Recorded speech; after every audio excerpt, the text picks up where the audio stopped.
গেল প্রায় ৫ মাস ধরে প্রতিদিনই হামে মারা যাচ্ছে শিশু। ২ দফায় টিকা দেওয়ার পরও থামছে না মৃত্যু।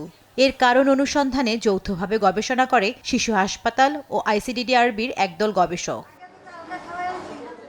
৩৫৪ জন হামে আক্রান্ত শিশুর উপর এ গবেষণা চালানো হয়। এদের মধ্যে যারা মারা গেছেন তাদের ৮২% পরিপূর্ণ বুকের দুধ পায়নি। ৬৫% শিশু অপুষ্টিতে ভুগছিল, যার মধ্যে ১২% তীব্র আর ৫৩% মাঝারি অপুষ্টির শিকার। রাজধানীর শ্যামলী শিশু হাসপাতালে এ গবেষণার ফলাফল তুলে ধরা হয়। গবেষকরা বয়স ও টিকা নেয়ার ভিত্তিতে ৩৪১ জন শিশুকে ৪টি ভাগে ভাগ করে গবেষণা পরিচালনা করেন। এতে দেখা যায় টিকা না পাওয়া ৯৭% শিশুর হাম হয়।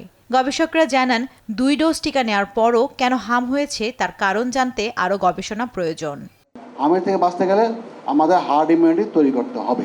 এই জিনিসগুলো কন্ট্রোল করা যায় কমিউনিটি লেভেলে। এই বিষয়টাতে মনে হয় আমাদের ব্যাপক যোগাযোগ এবং আমাদের একটু সচেতনতার বিষয় আছে। স্বাস্থ্য প্রতিমন্ত্রী জানান, হাম নিয়ন্ত্রণে আনতে কমপক্ষে ২ থেকে ৩ মাস সময় লাগবে। এই সবকিছু ঠিক মতো করলেও হুট করে আগামী সপ্তাহে আমার মিজলস এখানে সব বন্ধ হয়ে যাবে, এই মিথ্যা আশ্বাস আমি কাউকে দেব না, এবং আমি মনে করি না কোনো দায়িত্বশীল চিকিৎসক বিজ্ঞানী এটা নেবেন। এটা আমরা সবকিছু ঠিক করলেও হয়তো মিনিমাম আরো ২ মাস সময় লাগবে, হয়তো ৩ মাস সময় লাগবে।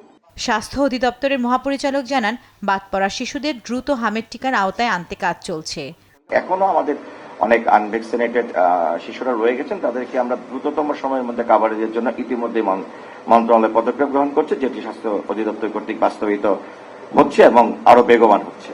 গবেষণায় আরও জানানো হয়, ৪৩% শিশু জন্মের ৩ থেকে ৯ মাসের মধ্যে হামে আক্রান্ত হয়েছে, আর ৩৮% শিশু জন্মের পর প্রথম ৬ মাসে পরিপূর্ণ বুকের দুধ পায়নি, যা উদ্বেগজনক।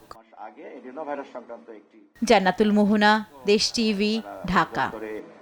পাঠিয়েছে।